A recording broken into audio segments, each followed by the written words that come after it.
I have the belief that humanity in nature is good. If you take the 99%, What? 1% is bad. But They have how the do you power. fight this 1%? You can only fight it with AI again. Because anything else is going to be too slow. Anything else is too weak. The IMF projects that 40% of all jobs worldwide are at risk. Imagine you can do your job 100 times, 1,000 times faster. You can actually now focus on some things which other people cannot take away from you. So you're contradicting the IMF's Yes, I do. 40% assumption.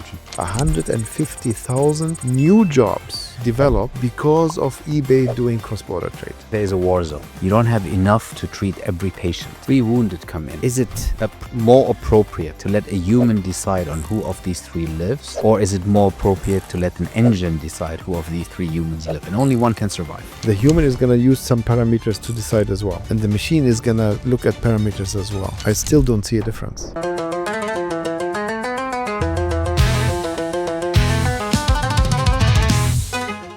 Ahlan wa sahlan. This show, Unfiltered with Muhammad Chbib, cuts through the noise and dives straight into the raw perspectives, insights, and thoughts of leaders shaping the future of the MENA region.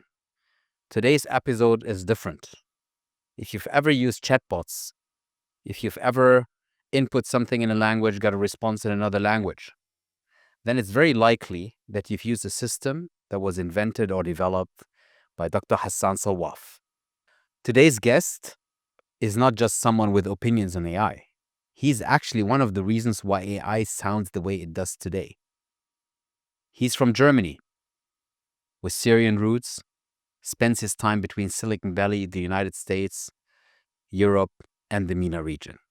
You've likely used systems that Dr. Hassan Sawaf brought to life. Over the last 3 decades, he's built systems that I would say have defined the way the internet and AI works at scale, at internet scale. At eBay, he launched machine translation that enabled global trade and created more than 150,000 jobs based on his work in AI, before AI even was called AI. At Amazon, he led teams that launched products like Lex, like Translate, Transcribe, that today millions of people use to build products around the globe. At Meta, he infused intelligence into AR and VR, into products that we haven't seen yet, but they will come out in the next 2-3 years, based on his work. Now, as a founder of aiXplain, what he's offering is a platform that democratizes the use of AI. With a no-code approach, it will help normal human beings like you and I to deploy tools, to deploy agents that can serve you in your day-to-day lives. But this episode is not about reading out loud a fancy LinkedIn resume. It's to go deeper. It's to understand the opportunities as well as the risks behind AI advancements, the morality and the ethics that allow us to control AI. What are approaches that help us make sure that AI is used for the good in mankind? How can the MENA region use these advancements and this groundbreaking technology advancement now to become a leader again that leads the world in technology, in artificial intelligence? Unfiltered with Hassan Sawaf. And we will ask the uncomfortable question: what happens if the machines stop waiting for instructions, if they stop listening to humans? This isn't hype. This isn't theory. This is a conversation with someone who's very, very deep into the science and into the technology. Let's go unfiltered with Dr. Hassan Sawaf. Hassan, great to have you here. Thank you for having me. Who would have thought that after our childhood together in Germany, we would meet here and record a podcast about AI and 20 years later. Let's keep it at that. Exactly. Today we're talking probably about a topic that you're very, very familiar with. And let us start by just saying $15.7 trillion. That's what's expected to be contributed globally by AI to the economies. Now, when I hear that number, I personally think of 2 alternatives. Alternative number one is iRobot, the movie.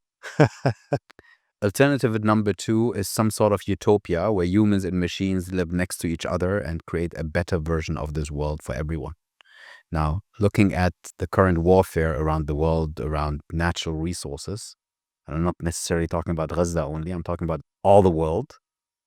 It's crazy if I think about how this would be optimized using AI. What's your take on these 15.7 trillion? Are they more towards good or towards bad? This is in our hands as humanity, and we have to do something about it. It can go both ways. And it's actually our responsibility to make it work our way. What is the tendency? Right now, it's actually, I would say, more positive than negative. بس يعني this is actually very sensitive. It can actually fall the other direction very quickly. So yeah, I think that's how I would consider it. 15 trillion. I'm not sure if it's plus minus 1 trillion. What's the difference? Does it matter? It doesn't. So it's huge for sure. There's no question there. Having more intelligence helping us doing whatever we need to do is something which is going to be good. يعني شوف, I think, for example, the value AI is going to be generating for two things I'm super excited about: healthcare and I agree. education. I was about to mention it. You know, I studied medicine Yeah. and computer science, so I feel that this is going to be awesome for us. But of course, we have to control it the right way so that it is good for us. And education as well. I mean, at the end of the day, one of the important things is to, in double quotes, fight AI is better education. We need to learn how to use AI as part of our education. That's number one. Number two, what we are actually as humans fighting all the time when we do go through education is some people are stronger in one thing, some people are stronger in the other thing, and we are actually being put in classes where everyone has to learn the same way, the same thing. One bucket. And there's some schools which are doing a little bit of personalization, like Montessori schools, right? I mean, they basically let the student do things according to their strength, and it is much more personalized. The teacher goes to each student, teaches them, and so forth. I was lucky to be in a Montessori school Oh, that explains. in the first 4 years of my school years, and I loved it because what I was strong in sciences and math. I was able to like double down and do a lot more, and I enjoyed it. Versus other things I had to take, but I didn't like German language. I mean, I grew up like you, grew up in Germany. So German language was a little bit boring. Other things like, history and whatnot, I didn't like and all of that. But the teacher was able to like optimize the information according to my strength. Now, this doesn't scale with the classical education system. I mean, Montessori schools are awesome. They're very expensive because you have 2, sometimes 3 teachers for It's the 15 coverage rate kids. per student, right? Yeah. And now AI can help us. Imagine that each student has their own AI agent, which can actually be hyper personalized the information to you. And that's going to be the future, I believe. And the teacher has their own agent. The agents of the student and the teacher can collaborate. And then basically the knowledge which is being fed to the student is super optimized for the student to get better. I would say it's like a school system based on a Duolingo on dope for everyone. Yeah. Even Duolingo, I mean, is a little bit personalized, but not as personalized as it could be if it was an agent. Think about Yeah. that.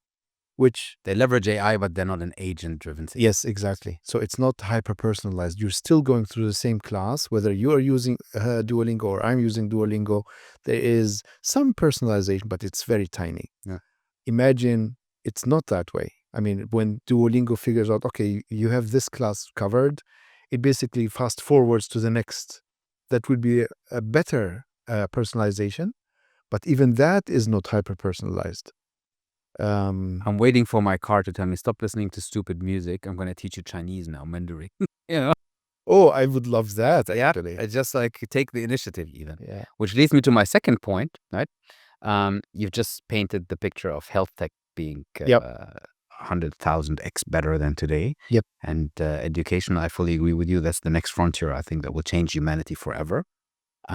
What about AI gaining consciousness? I see all over social media all these posts, asking ChatGPT and the others certain questions, like whatever, challenge it to destroy itself or challenge it to destroy you, and see what the answers are. Is it just a matter of time until these things cannot be controlled by humans anymore? I don't know what consciousness means. I know. It's like, So, is it just a matter of learning on how to refer to itself? I mean, eventually the AI is going to learn that. decoupling itself from the human that controls it. That's the way I look So I'm not sure if this is gonna. I mean, I don't see it. at it. Technically, you mean? Exactly. Okay. Technically, we are actually still learning from data which is more in the past and the present. So to be able to do that, you might actually need to do something else. I mean, there might be value in having that AI learning that, but right now I don't see it yet. Um, I mean, for us, most of the AIs, I mean, any AI which we are basically building is we define the tasks, we define the metrics. We're still sitting behind the driver's wheel, behind the steering wheel. And as long as that is the case, I mean, whatever the news says about consciousness and whatnot, I'm gonna take with a grain of salt. Yeah, but then you make it even worse Why? because an evil person can sit behind the steering wheel, That is correct. right? That is Which correct. is the case in 99% of all these plays in the long run. I'm not sure. So I have the belief that humanity in nature is good. Humanity in nature is good. If you take the 99%, What? 1% is bad. 1% is bad. Okay. But they usually But have how do you power. fight this 1%? Exactly. You can only fight it with AI again. Because anything else is going to be too slow. Okay, we're getting into a really good mode.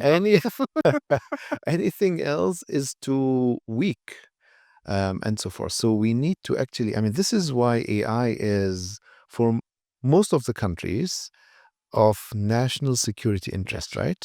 I mean, you want to have control over the AI to basically control many things, including fighting the bad things which might come out of it. It There can is be no used other for way. oppression. It can be used for defense. It can Mhm. be used for aggression. So what you're saying basically is there is two directions of AI that we will see. One of them serving humanity and one of them not serving humanity. Correct. And we need to make sure that the one serving humanity better be better. Yes. You know? Exactly right. Exactly right. And for that, You need controls. you need controls. How? You need to basically have what we call you might have heard about this, like a breaker, Mm-hmm. where you basically something goes wrong, the system basically stops. One of the That's things, when Will Smith goes to the heart of it and killed it. kind of exactly. Oh yeah, that's right. That's literally what I I forgot. have on my mind. I forgot about that scene actually. Yeah, that's very true. So in essence, there's small steps and there's large steps. The large step is you have to have a breaker where you basically turn off and then basically restart whatever you need to restart. That is a hard thing. But then there's other things. I mean, everyone talks about guardrails and whatnot. I believe guardrails are good, but guardrails. So for me, if you look at guardrails, it's similar to laws in society. Mm. Everyone knows about society laws in our society as humans, And everyone breaks them and everyone breaks them. from time to time. But I mean, sometimes intentionally, sometimes not intentionally, right? Yeah. Same with the AI agents. They might understand what they're supposed to be doing or what they're supposed to not be doing, but they might actually misunderstand, or the interpretation might be different and whatnot. So I believe, and that's what I mean, my team and I actually are all behind. We need actually active components to police the agents. So every agent is basically a small society. One is an actor, and one needs to be a police. So you're fighting, or like you're policing that everything is going according to your design with the police agents, whether it's data, whether it's algorithm. And that's the only way to basically not wait until the worst happens, right? So but even that you need to have. So you need active components like bodyguard for the data and inspector for the algorithms, but you need the kill switch as well. It's an interesting analogy with the bodyguards. I love that. Yeah. I don't know. I'm not sure yet. I think the next 2 years are decisive because you see a lot of investment going into military use of AI. You see a lot of investments going into national security, Of course. and really controlling the data centers, building and controlling data centers. Like if you look at the investments that were announced during Trump's visits to the region, for example, it clearly is a power play of who owns compute power at the end of the day, right? So who is able to switch off compute power is able to switch off an entire society at the end of the day in the future, right? So yeah, definitely. Whether it's compute power or it's power, like electricity, Yeah. right? This is basically a core component here. Today, I think like 5% of the electricity is going into training AIs. Yes. And this is growing. Think about it. So we need actually power, electricity in power. And that is going to be driving compute power, which is going to be increasing the value of AI and whatnot. Yeah. I'm excited to see it unfold, but there's a lot of people that see the risk of extinction from AI. And honestly, I never have an extinction of mankind because of AI. Mankind. Yeah. Either AI making itself independent of mankind or some evilness triggering something. And if you, I don't know, I'm not sure whether the guardrails that we talked about is the solution to that. But there needs to be an international effort Yes. to put in some sort of ethics into the way we use AI. 100%. Right. And I think one of the important things, we go back to education here for a moment. One of the important thing is if you are actually teaching, let's say, computer science, or from early days, even utilization of AI, to make our young folks aware of these concerns. It can't be just engineering. It can't be just management. You have to learn about the ethics. You need to learn about society. You learn about the risks and the mitigations from early on. You have to learn it. There's no way. I put myself back into Germany now. Uh-huh. Okay? I'm thinking, Oh, yeah. we have the education system, which used to be good. Yeah. Right? And I'm thinking I talk to the relevant ministers on state level, because education is a state level thing in Germany. In the US, I think as well, to a certain degree. And you go there and you talk to some bureaucrat about, AI education. And I'm not talking about using AI to educate. I'm talking about creating Building AI the agents. awareness. Yeah. Creating AI awareness for students in grade 1, grade 2, grade 3, right? Just if you look at the bureaucratic decision pyramid that you have in these ministries, until it gets to probably to school books, there won't be any school books anymore. You know what I mean? So I see my kids now, they ask ChatGPT something and the answer is a given. That's another danger. I remember myself, Yeah. if I have read something in a book in Germany at school 20 years ago, I would have questioned it. Yeah. I would have had a critical discussion with my neighbor in school, with my teacher, with my parents. Today, you ask something on the go in your mobile in voice mode, which you're partly responsible for, and you get an answer in voice mode. You don't even question it anymore, right? I ask certain things about some conflicts in this world, and I get an answer. Oh, this is a discussion that is blah, blah. I'm like, no, it's not a discussion. It's a fact. Give me facts. Don't give me discussions. Don't question it. Give me the facts. Give me the law.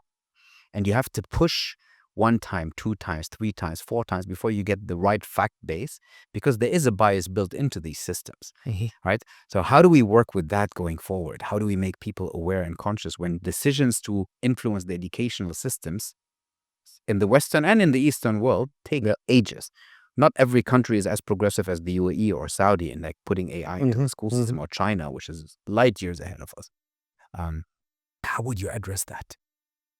Very important piece. So I think, I mean, that needs to be part of education. So you were saying that education is I mean, like a national thing. I mean, US is, it's not in the US necessarily. So you have state by state Yes. differences. So my Like in Germany, same thing. yeah, in Germany the same. But so I can tell you, my kids are older than yours. They're now in beyond university. So, but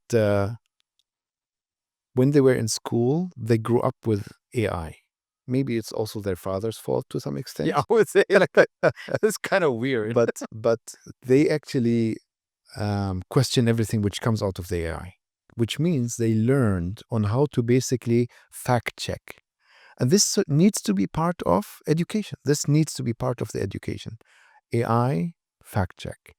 AI brings something, and then you can actually see what are the sources, how reliable are they, blah, blah, blah, etc., etc. So, and I can tell you that my kids actually learned in school how to fact check even text which is on the internet. Yeah, just how do you actually do that? And when AI came, they do that as well. Today, they're writing actually their texts, I mean, with AI, do the fact checking, correct the AI, and so forth. I think this needs to be the standard, not the one off just because my kids went to California, Silicon Valley, one of the best schools, blah, blah, blah. It needs to be everyone's. So, and this is part of the education change which we have to actually push for. I think part of it is because they're your children, right? And I think there is an inequality overall in the awareness. And I compare it to movies. Movies influence 80% of people, what they believe and what they don't believe. If you just think James Bond, which is my perfect example, James Bond in the 60s and 70s painted the Russians and the Soviets as the evil in the world. Then came the Arabs after first the Iraq War. And now it's moving towards Korea and China, right? And 80-90% of people believe that. So no one questions anything, right?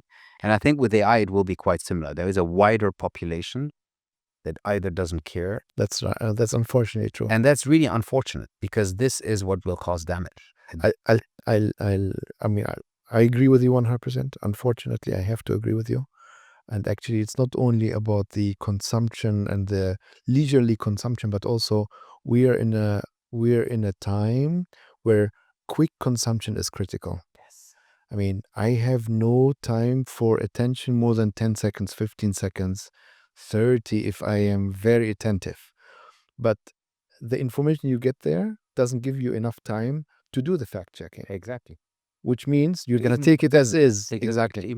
Today I saw a podcast episode I listened to a podcast episode on my way. The guy was saying, okay, if you think about long form LinkedIn posts, you start your thing and you put real effort in it, people won't go beyond the see more button. The see more button. Yeah. Like to get them to press see more, Yeah. you have to put the synthesis of your knowledge, of your giveaways into the first 1.5 lines. Yeah. It's not even a sentence sometimes, you know what I mean? That's right. That's crazy. I attended a speech by Al Gore.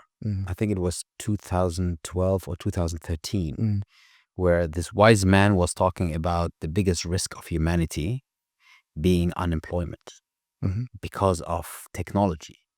And I don't believe he used the word AI, but he basically said that, people will start fighting literally for food at one point because they don't have money to buy food. So the IMF projects that 40% of all jobs worldwide are at risk. 40% of all jobs. With a widening inequality, there will be people that can afford being in a job, that have wealth, that can afford running the systems. The vast majority of people won't. I'll give you the other side of the coin. Please. Jobs are going to change. Jobs are going to evolve. Imagine you can do your job 100 times, 1,000 times faster. You can actually now focus on some things which other people cannot take away from you. Because now you can hire quickly thousands, millions of agents to support you with some of that. Which means the evolution of my job is there, which I can now, I mean, healthcare again. I can finally think about like complicated things which I could not get to because I had to work on the foundations. Now I can think 4, 5, 10 levels higher. I can solve a problem which is super valuable for humanity. That was not possible without AI. So in essence, I mean, there's that. The people who are going to be at the most risk are the people which think their job is going to be the same for the next 20, 30, 50, 100 years, which is not the case. And that discussion, by the way, is not new to me, even in the context of AI. That discussion exists for hundreds of years. Any technology is going to generate, is going to make people lose some of the jobs, is going to generate new opportunities. So when I started in AI, you know that, I mean, it was about translation, right? Human translators, friends of mine, came to me and said, Hassan, You're destroying us. you're destroying my jobs. Reality was different. So I went into that business. Today, everyone is using machine translation, whether from Google, from others, etc., etc. The world is coming together due to machine translation. I'll give you one example at eBay. We opened up new businesses, and translation can only be done by the machine. But because we opened that, we have human jobs. So what is the use case? The use case is someone in Russia at that time, or Brazil, wanted to buy a product. They cannot find it in their country because eBay was not available in that country. So we needed to open up cross-border trade. And cross-border trade is possible only when you see your product in your language from a different country. So we translated all the Product descriptions, search results. exactly from the US market for Brazil, the European market for Russia, for example. And then suddenly some people were able to like buy and shop. With a human, you can't do it. At that time, today is probably more. At that time, we had 60 million new products every day. What army do you want to hire to do that in 16 languages at that time? You would need entire China. Probably. Something like that. Yeah. And the worst problem is bidding was possible on eBay, right? Yes. And is. So which means you cannot wait a day or two until the translation is happening. It needs to happen It really. happens to in real time. Mm. So every product description has to be available in 300 milliseconds. What human can do that? Every query has to be done in 20 milliseconds. What human can do that?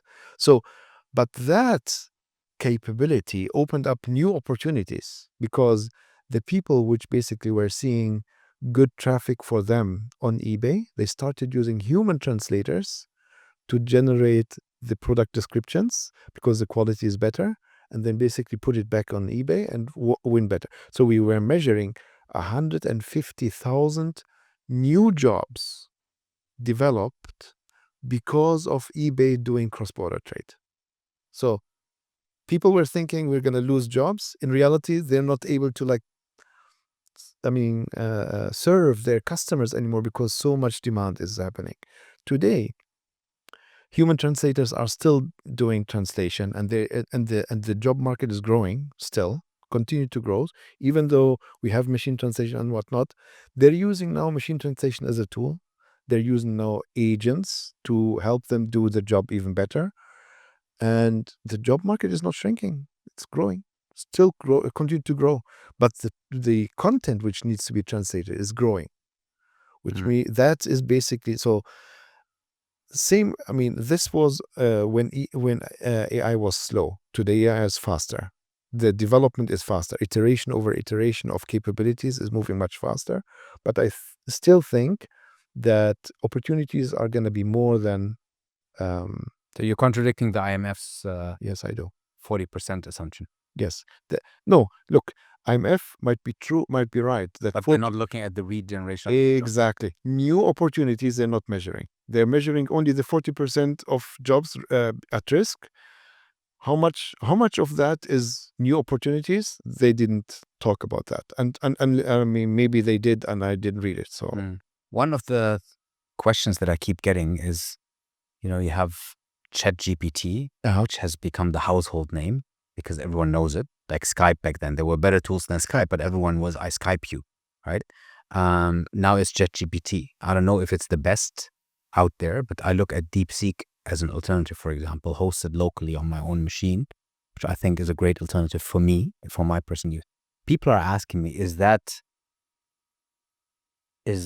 foundational model stuff irrelevant now, because there will be so many that will develop these things and make them available, and there's many open source plays that will be sufficient for everyone around the world to use? Or do you think this is just the beginning? We're still in the early days, really. So the race is not done. no, by far not. There might be someone that beats OpenAI. I'm gonna tell you. Yeah. And so not every LLM is strong in everything. Yes. I love the GPT 4.0 and whatnot and so forth. Are they best in everything? No, they're not. So there is going to be specializations. We suggest to our customers, always benchmark before you make a decision. Don't let the brand make you blind. Right now we are measuring or benchmarking 200 LLMs. 200 LLMs. Some of them are super small, but super strong in one area. So use them for that and use something else for something else, etc., etc. So, and then unfortunately you have to keep up with the market. Things are changing, new things are coming, etc., etc. You have to keep up. You can do that only, today, actually, the way we are doing it, we have an AI which is keeping an eye open on the market and automatically benchmarking for our customers what to use instead of what they're using. There is no other way to do it. Why? Because the movement is so fast, and so forth. So in essence, I think we are still in the beginning. Okay, and the other thing is, most of these models are based on textual information. The physical world is coming now. We are looking at how can robots be our sensors to learning more. The same way like a child, it's not learning from text or what I tell the child, but it's learning from experience in the physical world. That information is going to come on top. Computer vision is going to come on top. All that stuff is going to come on top. And for that, we're in the very, very early days as well. For text, we're already discussing compute power. yes. Text is nothing. Text is nothing compared to vision. Yes. And if you combine them all, and then combine even sensors which are not the ones which we just talked about. Think about the sensors which we are wearing and whatnot. All that information can actually be beneficial to be put in a foundational model that we can actually benefit from it. So we're still so much in the early days. I think we still have decades to go to get through all this, actually. So scientists in AI, don't be afraid. There's still a lot of work in front of you. Still, people that are amateurs compared to you in this space, like me, for example, I'm afraid that there will be a high concentration of power with very few parties around the world. And it will be like a Cold War between different parts of the world of controlling compute, controlling energy, and controlling ultimately the data behind the training models. I agree with you. There is some of that concentration, but there is also the other movement, which is also beneficial. So, Jensen Huang actually said that. CEO of NVIDIA. Learning is not only foundational models anymore. Learning comes in multiple layers. So you have the foundational models, then you have the fine-tuning. Like if you look at DeepSeek, from my way of looking at it, it's actually the second layer of training. This is why it's cheaper to train and whatnot.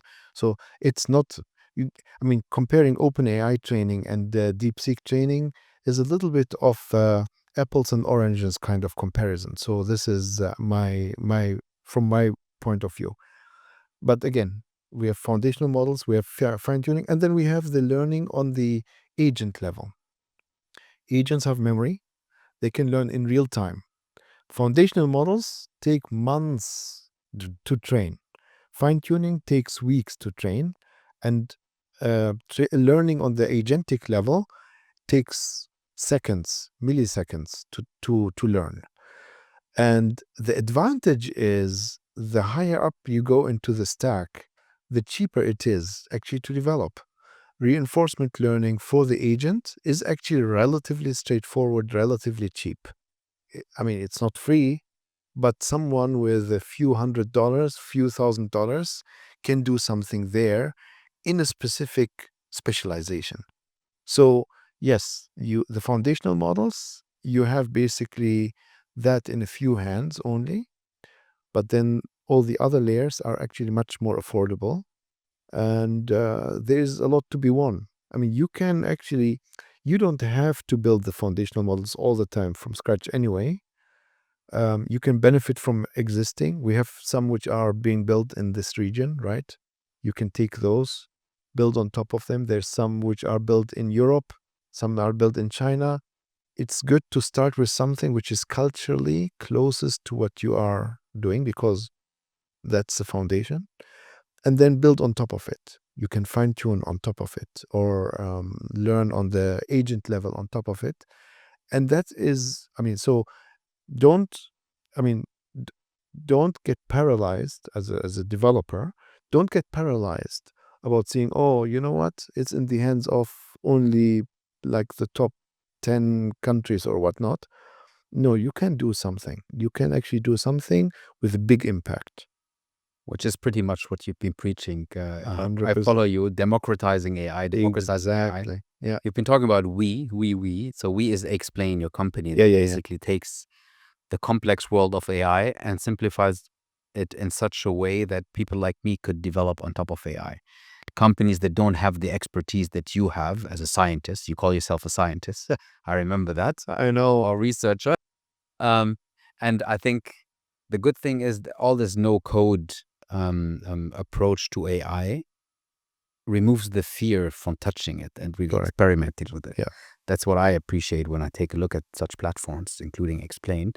So democratizing AI. Do you think people like me would just sit? I mean, yeah, I'm probably the bad example here because I'm an entrepreneur. So Because you try everything. we try everything. Yeah. But like ordinary people, if you will, Yeah. they just start building stuff because it's easy to, drag and drop at the end. That's what we want. So the rate of innovation is linearly correlated with the rate of experimentation. Now, how do you Translate that for normal human beings. meaning if you double the experimentation, you double the innovation. Okay. Yeah, simple. Now, how do you double? You can double by basically having more people working on something. Meaning, if you have an engineer and a business person sitting together in a startup, you have one engineer who was doing it they are doing it all the time, but suddenly the business person can actually experiment as well. So you're doubling. So it doubles the innovation. You double the innovation as well in simplifying the tools. Meaning, if I as an engineer can actually do 2 experiments instead of 1 in the same period of time, then that's good. So even the scientists is going to benefit from simpler tools to be utilized. The other thing is, innovation happens when disciplines intersect. So an engineer alone, I mean, they're going to come with good ideas. The people who actually intersect disciplines, let's say, again, healthcare and engineering together, if 2 people coming from 2 different disciplines come together and they brainstorm, better ideas come. So to be able to do that, I want actually people in medicine, a doctor, a physician, which never learned how to code, should be able to do something technical, build something, build an agent. I think they should code. I think every doctor should You know learn what? Coding. Not code because of coding. No, code because of learning how to think Agreed. in algorithms, Agreed. understanding the algorithms. Agreed. But they don't need to think They don't about need to code code anymore. yeah. Yeah. The new language. So The new language is prompting. yes, it is. I mean, listen. So we have I mean, computer scientists will know. The first generation language, 1GL, first GL is machine code. Second is assembly. Third is things like C and Pascal and You translate the assembling yes. language to So now you're making it even more, I mean, more abstract by basically allowing number 4 is database queries, like how do you request data. So this is closer to the human language. And now we are talking about the 6th generation programming language, which is language, which is conversational conversation. programming. This pretty is much. prompt engineering. Yeah. So in essence, we need to actually, we don't need to think in machine anymore, but you're right. We need to learn on how to think, how do you call that? The logical thinking of the exactly. machines, like this. If then No, we don't need to think about how the machines. It is okay to think about how would you tell that to someone yes, in a structured way. Tell them that in a structured way so that they don't need to ask a question back. Then you already are almost there. And that's what we're trying to do. I mean, build a solution by basically conversing with the machine, and we allow the machine to ask back, and then the solution comes out. And that solution is an agent, which you can improve by saying, oh, you did this strategy, that was a mistake. The results were not good because of blah, blah, blah. Do it again. And then the agent will learn, like the same way like an intern would learn from you, the agent should be learning. And that's basically the idea. So we want to increase the rate of innovation, and that's the most important thing. We want to give the domain expert, like the physician or the lawyer or the educator or something, the tools in the hands that they don't need to stand in line waiting for the engineer to be ready for them. So this is the idea. interesting. We have much more people which are non-engineers than engineers. Exactly. No? And you need to leverage that. You need to leverage them. Yeah. They need to be leveraging themselves so that they are not in the risk. We were talking about risks in the beginning. Imagine everyone can actually fight that risk with the right tools. You have to do that. You have to give So it. first prompt that I would ask is, how do I keep my job? And let the machine tell me. No, you spoke earlier about aiXplain, how you basically tell your clients to combine guardrailing agents and let's say ethical agents. So there is always this network of agents, Yeah. right? That together solve one problem, let's say, or multiple problems. So they basically can be seen as swarms of agents. How do you see this evolving going forward? Actually, swarms of agents are good, but swarms of agents are basically, I mean, I kind of find it boring because swarms are typically same unit in many ways. I like societies of agents or You used that companies. word before. Yes, and companies of agents. I feel that is actually more So you have exciting. XIO agent, Yes, and you have the soldiers on this, or the directs, or whatever you want to call it. Yes. So at the end of the day, so for example, typical agent, how we are looking at it, we have many configurations, but the one which we actually, I mean, see very often being used, there's something called the mentalist, taking input, figuring out what does that translate into as a plan. Then we have the orchestrator, taking that plan and executing on it, your COO if you want. And then basically that COO talks to the sub-agents, as we call them. Some of them are micro agents and some of them are, I mean, translation can be one. Your CRM might be another.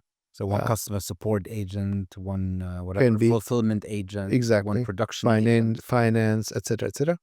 And so these are your sub-agents. And then the micro agents make sure that everything is done correctly. So you have the bodyguard, which pays attention to your data.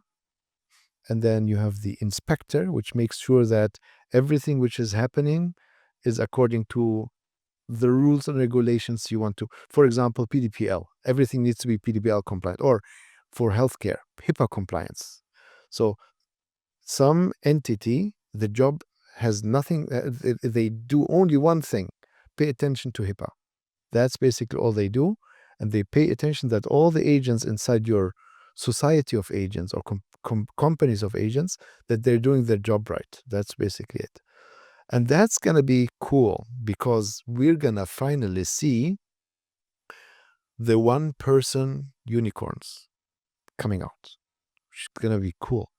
So the person who can actually build the company, instead of starting with hiring people, they should start with hiring agents and then augment these agents with humans to train the agents to be getting even better. So instead of like what we do, we start a company and then we say, oh, we need to hire these people to start like business units inside my company.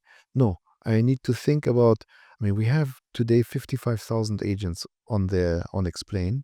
Hire the HR agents, the finance agents, that blah, blah, blah, blah, and let them deal with things. And they're going to do mediocre. They're going to do okay, but they're going to be mediocre. Then you bring the human and basically train the agent to get better. It's funny that you say that because the way I have been looking at things over the last 10 years is, look, I get my core team in place. My core team starts things off very, very quickly. We're super, super fast and we're experienced. And then I start working on optimization. Refinement. Yep. And what you're saying is, no, start with an optimized system that on the content side is not optimal yet. Process-wise, it's already very, very mature. And then you start injecting knowledge that this process that is already optimized becomes better. But you and I are entrepreneurs. Yeah. We start the companies or the ideas always with a structure in mind. Yes, of course. Right? Yeah. We have a goal and we have a structure. We think in Hexa. Yes. So if you have that structure in mind, implement it with something which is cheap to hire. It's going to be not the best, but it's going to be your skeleton. And then basically bring the muscle to train this new structure to something which actually then scales, is better, etc., etc. And for that you will need the people to train the agents. Yeah. So in a society or company of agents, take this higher to the world level. Yeah. Right? After World War II, we established the UN Security Council. Yeah. Do you think there will be something similar for controlling AI and the explosion in the world of agents? And honestly, I think it's a good idea. I mean, I think having something which is where people are across the table informing and supporting each other is going to be necessary. Supporting each other from that perspective is necessary. There's going to be local differences, similar to, I mean, the UN and... well, the UN is dysfunctional in my view, but no, the national works for, yes, yeah, for this AI control and moral AI, like yes. truly moral AI. Yeah, no, morality is going to be morality depends on humans. Yeah, and different cultures. Depending on culture, exactly. This is the thing which is we need to develop something like that, but we need to keep it adaptive. There's certain foundational things which we all agree on. Those need to be kept in sync across all the countries, across all the companies, etc., etc. Important is when you build these kind of structures, it should not be done by policymakers alone. It needs to be done collaboratively with the science, for example, because policymakers are typically reactive. Science is looking forward. So scientists are forward-looking. Policymakers they have are to be, reactive, right? And are very, very personal interest focused. Yeah, this is and what... then you have reality, which is the population. How do you involve the population? Because their representatives in many cases don't represent them anymore. It's a society. Politics has become a society of its own in most democracies, at least. Well, that is basically an issue with the actual society at each individual society. Independent of AI, yeah. This is independent of AI. And I think there is a need for refreshing this. I mean, the one way or the other. But I think if you cover the past and the future, like the present is just a matter of a blip between. So at the end of the day, it's going to be always moving, and the intersect is always... So I think if you cover the past with the policymakers and the future with the science and technologists, you're gonna be better. And if you look at the entities where these things were addressed, and it looks like it looks promising more, it is exactly because they put the lawyer and the technologist in the same room and said, fight it out, build a document, come out of it, and let's look at it as a result. Where you basically give it only to the lawyer, it's too restrictive.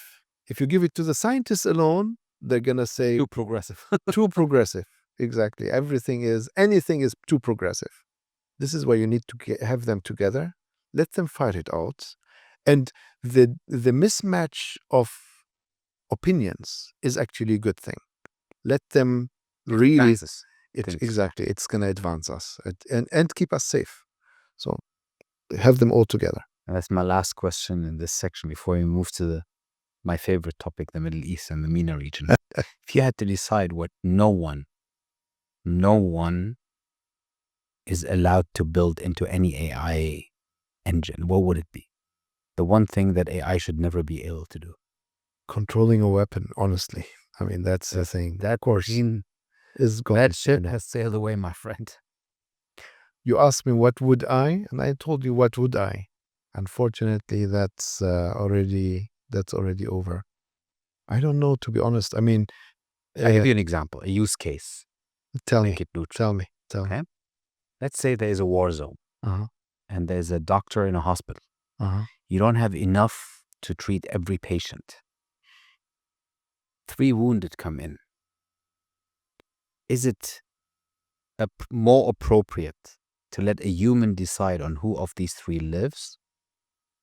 Or is it more appropriate to let an engine decide who of these 3 humans live? And only one can survive. Would you put this trauma and this pressure on the human doctor or on a machine that has been trained on some parameters? I think the moral issue here is the same. Yes. It didn't change. Whether it's pressure on a human versus pressure on a machine, which doesn't. But at the end of the day, it's a machine. Someone built the machine. And then basically the responsibility is behind the person who built that machine. Who doesn't care because they're far away. I'm not sure. I mean, it's not in the moment. At the moment, maybe not. But in reality, the responsibility is somewhere. So you would let the machine decide? The human is going to use some parameters to decide as well. And the machine is going to look at parameters as well. I don't see a difference. I still don't see a difference. The only thing is, I mean, it's actually similar to a soldier. Do you want to have basically the soldier do whatever they're doing while they're sitting in the plane? Or is this okay if someone is sitting thousands of miles away and just joystick? Same responsibility. It's just, you're just hiding behind a mask. But it's the same responsibility. I don't see a difference. I really don't. The responsibility is still on you. Are you hiding? Hide, but it's still on you. There are big questions that we still have to address. Definitely. No one is really thinking about it in a deep way because I'm thinking from the other perspective. I'm the father in the hospital. One of these 3 is my child. The doctor will tell me the machine decided, not me. I will tell him, why didn't you step in? Like all these like ethical decisions and consequences. Whether it's the machine doing it or the doctor doing it, there is some parameters which they accounted for, and that's basically what they came up with. Someone needs to explain it to the victim.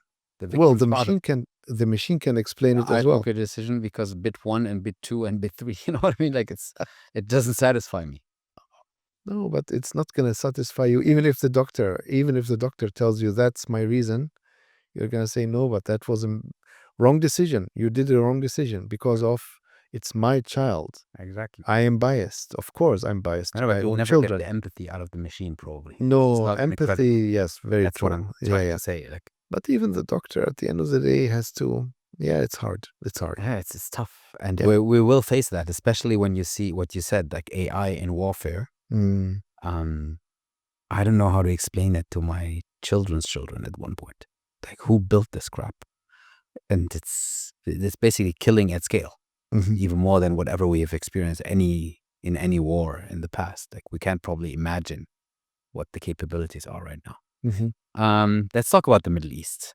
All right. So I'm happy to have you here today because you're one of the one of the guys that actually understand everything in the field of AI and strategically, on a strategic level, what's going in which direction from a scientific level as I'm well. not sure anyone is.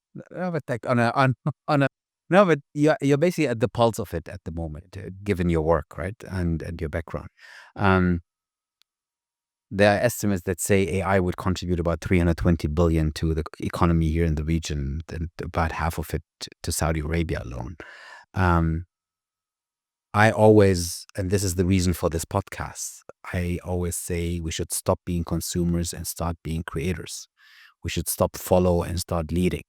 I was extremely proud as a non-Emirati to see the Falcon LLM being ranked, for example, globally. I looked at the scientists behind it and I saw at least there's some Arabs behind it, and at least some funding went into it and at least some commitment went into it. What do you think, I mean, you will talk about policy making, etc., but what do you think are really the ingredients in the long run to change the way the Middle East operates, from consuming movies, computer games, technologies from outside, cars from outside, to becoming really shapers? And we're investing a lot. So how do we really make sure that this pays off and become a leading region like we used to be 200, 300, 400 years ago? So I'm happy to see that things of what you just mentioned is starting to happen. We are building cars. We are, investing in compute. We are building LLMs, whether it's, UAE or Saudi, Qatar. We're starting to see really things shaping, which is beautiful to see. I'm actually really proud. One of the things we should always remember, we used to be actually the drivers of innovation. Think about a few hundred years back. Remember when we were young? Remember when I was young, 500 years ago? So, but we need to bring that back. Yes. And I can tell you, My question is how? I'll tell you, or I tell you my opinion. Yeah. There's probably hundreds of opinions on that. But the way is, okay, I'm going to say something which I know that not everyone is going to be happy to hear. So we have startups for a few decades here in the region, right? Yeah, you have people who are actually most of the times coming from the outside because they're technically more savvy and whatnot. We don't have enough technical people here, right? So you're bringing them in and having basically the companies being developed and grow, etc., etc. But people with ideas exist a lot in the Middle East. They don't have, I have seen so many meetups where a person with an incredible idea was looking for a technical co-founder. They basically come with a good idea. They don't have the chops to develop it themselves. And then they basically try to find that co-founder or end up outsourcing the technical development to somewhere else, whether it's Eastern Europe, it's India, it's somewhere, etc., etc.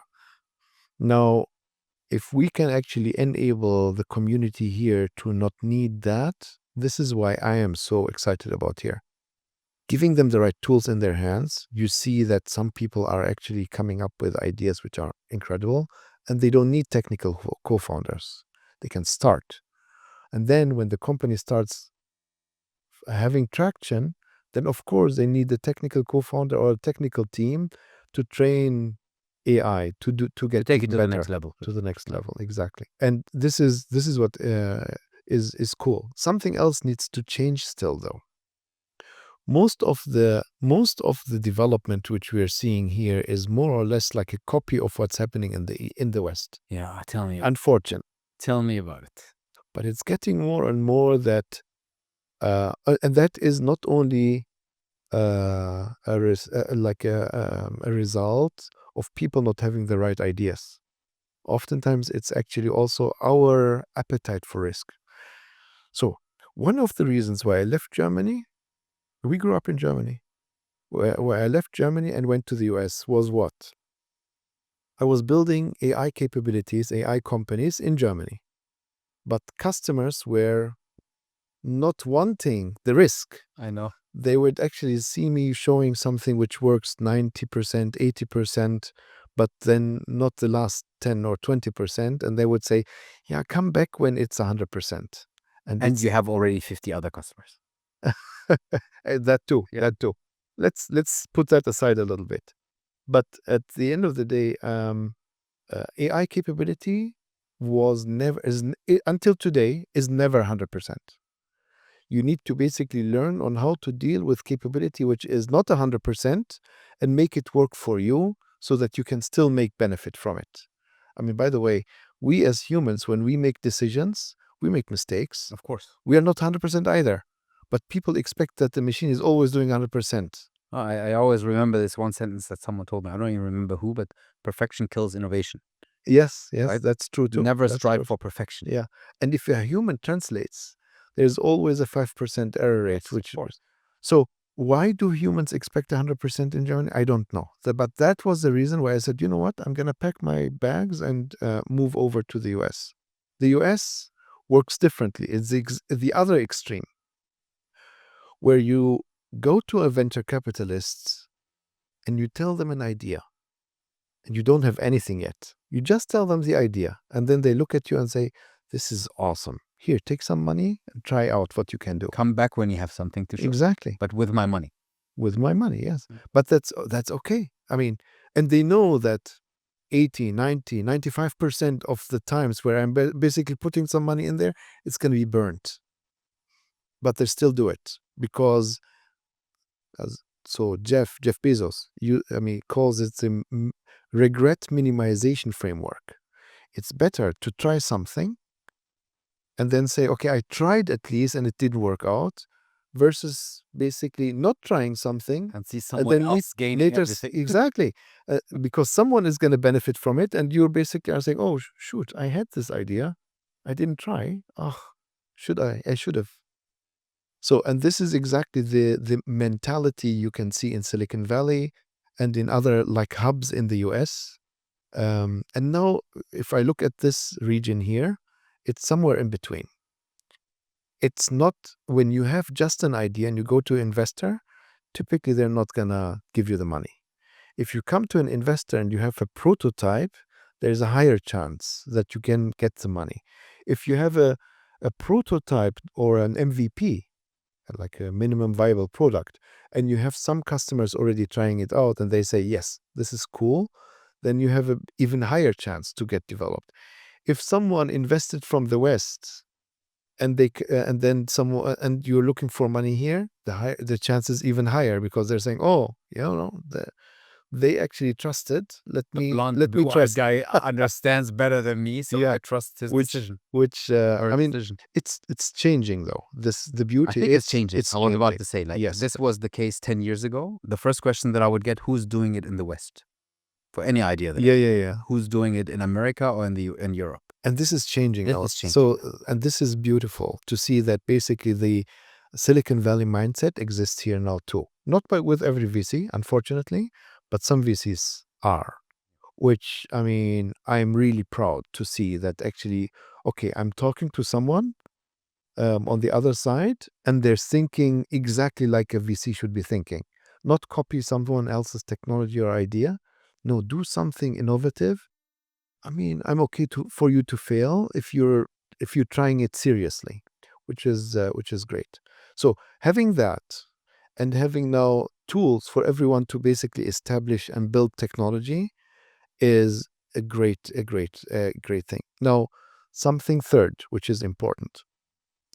Society has to be ready for innovation. Again, Germany, society was not ready, for the same example I just mentioned about expecting 100% and whatnot and so forth.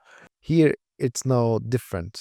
Society is ready for innovation. There is a top-down support for innovation.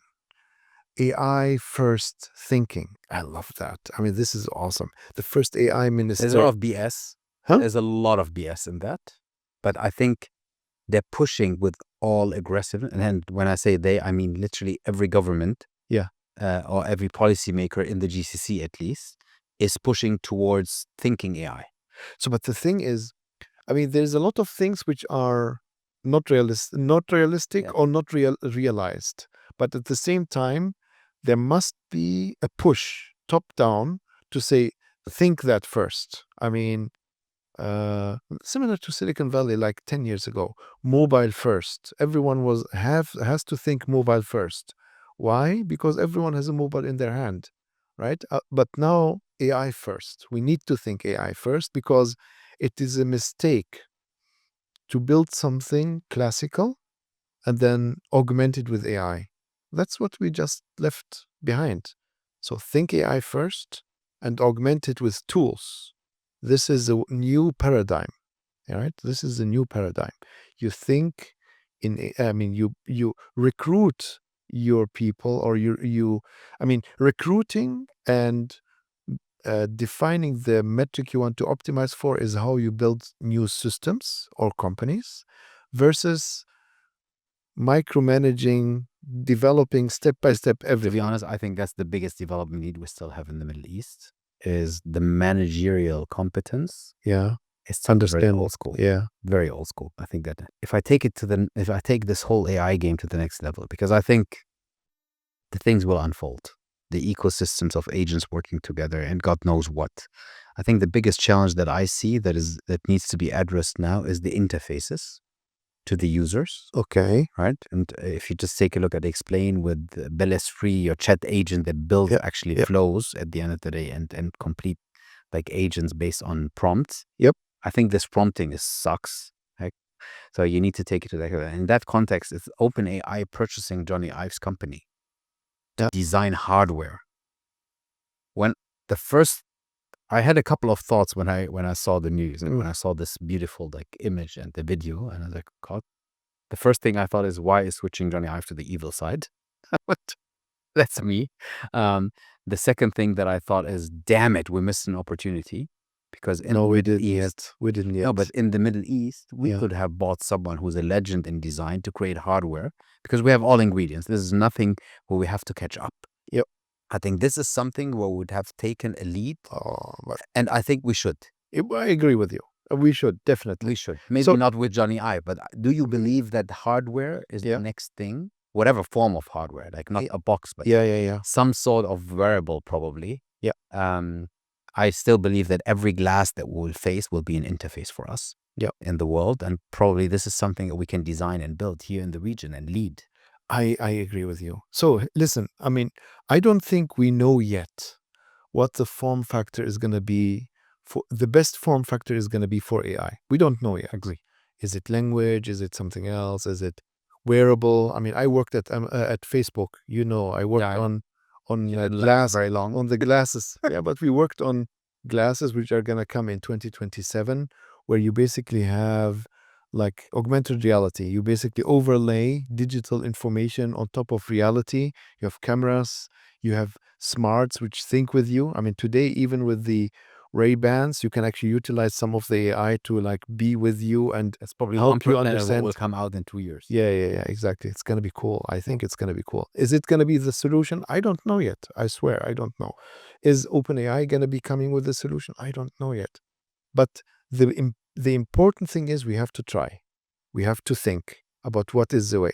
There's what is the other company called? I think Humane, right? Was it?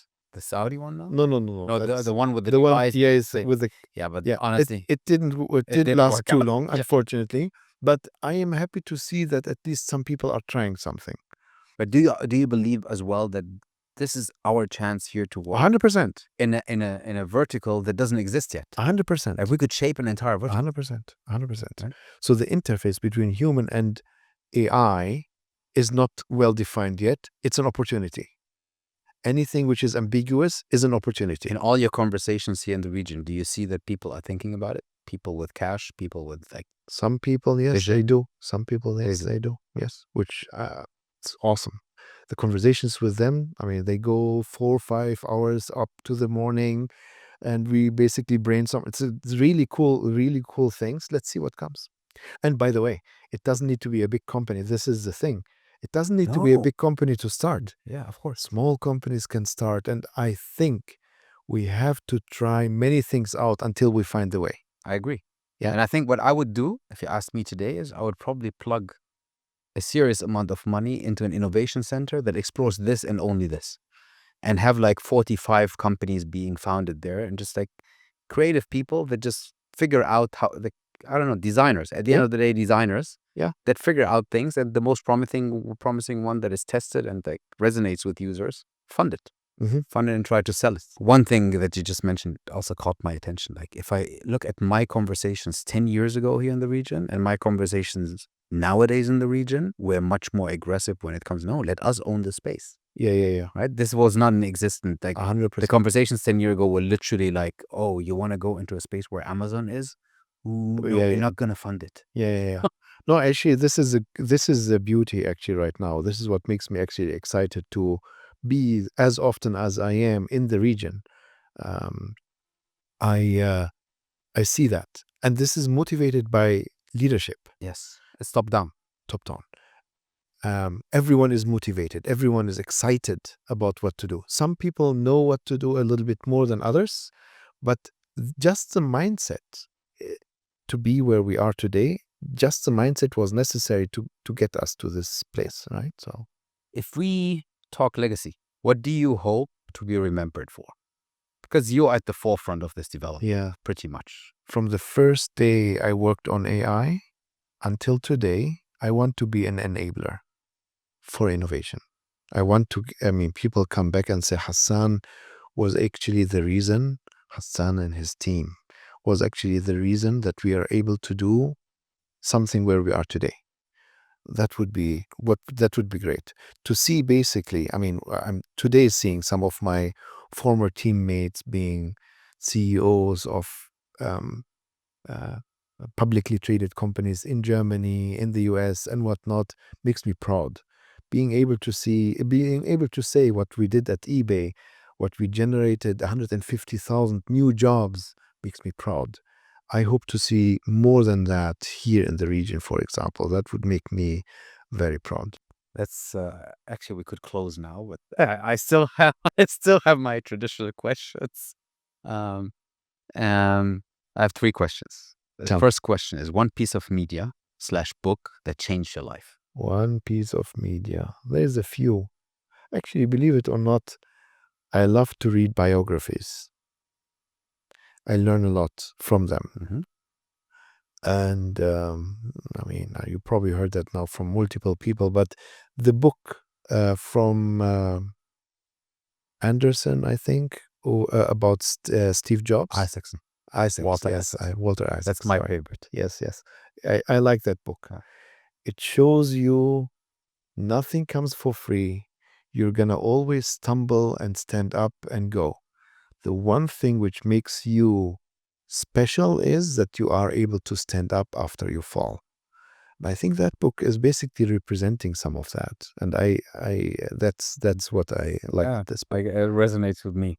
Yeah. I think the second thing I learned from that book is, you don't need to invent, you need to be able to package Oh, what you have invented in order to make it successful. that story I saw at Amazon. I learned at Amazon. Amazon invents, but I think the stronger part they are the execution. Yeah. Like how to package it, how to execute and make it perfect. Productize it Productize it and is- distribute. Yes. Product and distribution. Yep. I think that's the biggest challenge in the Middle East. We don't have distribution. We still need to build our own distribution because we depend on outside No, but distribution. execution and diligence is something which we are still learning and improving, actually. So, second question. Yeah.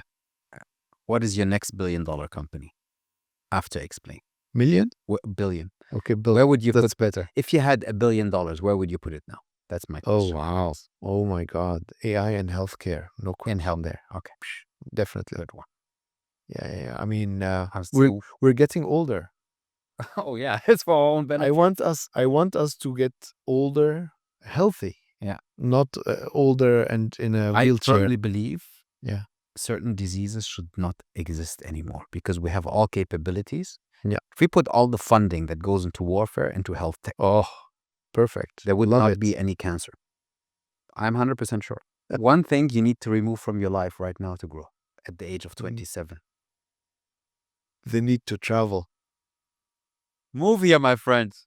Move The world needs to be served anywhere. That's the thing. And there is value everywhere. But I thought you would say supersonic planes. no, I want it instantaneously. We talked about instantaneous Beam me up. gratification. Beam me up would be better. Yes, exactly. Okay. So finally, flip the mic. Ask me anything you want. One question. I'd like to actually hear from you your second question, which is where would you put $1 million if you want to invest? $1 billion, Mimi. Billion, sorry. What did I say? Million. It's my theme throughout the last years. I would invest it in gaming Gaming. That's cool. because I believe we're losing our next generations to media that we don't control. And the most immersive way of learning and where our kids spend their time, not only our kids, adolescents, adults, are spending their time in computer games, especially in this region. So if you want to reach them with good, healthy content, then it's gaming. And we need to create games with our own narratives. Okay. No. I like that. Actually, but all what we talked about in AI, all the things we just Can talked we- about, we have to ask the same questions in gaming. I know. I am actually I love gaming. I game myself. I have, you know that. I mean, I'm not, Yeah. it's a but I think right now games are a little bit biased. Of And course. we need to change that. I totally agree with you. I just It's had very good. one of my episodes here was about gaming. Oh, really? I asked myself one question. 60-70% of Saudis, for example, play Call of Duty, an American soldier killing Arabs. And we allow that. And with allow, I don't mean legally forbid that. But we allow that by not offering an alternative that is healthy. And I think this is the one thing that I would invest in. Yeah. Something that has a healthy narrative talking about our Ibn Battuta, our Ibn Sina, our whatever, the stories of Khalid ibn Walid, like some stories of our heritage that teach values in a healthy way with our own narrative, not being biased. So it's not quite the same, but I'm a big fan of Assassin's Creed. Yes. So that was one of my core examples. There's some of that there. Yeah, but Not quite where we want it. Middle Eastern thing. That shows it's like, oh, That's but I love that franchise. yeah. Why don't we have a franchise Similar. like that? Yes. With our own hero figures.